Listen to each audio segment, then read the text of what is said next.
Hello, how are you? Welcome to a new installment of your Pharmacy Assistant. On this occasion, we would talk about what it is used for and how it is used. So let's take a look.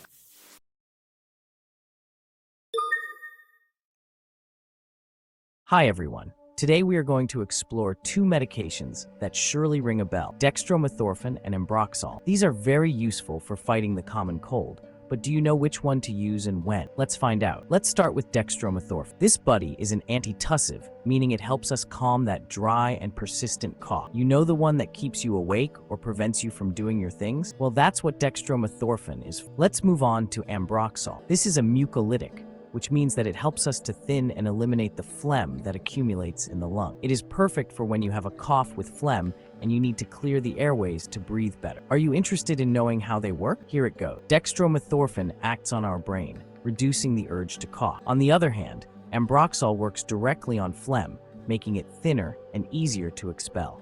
Let's talk a little about the doses.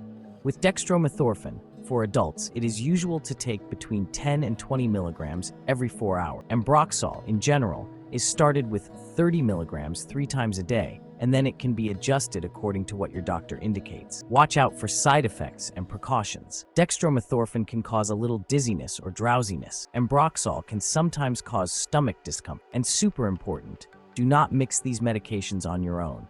Always consult your doctor before doing so. In summary, Dextromethorphan for dry cough, Ambroxol for cough with phlegm. Follow your doctor's instructions to the letter and always read the package insert that comes with the medication. I hope this information has been helpful. Take care and see you in the next video. If you've made it this far, let us know in the comments why you're using this medicine.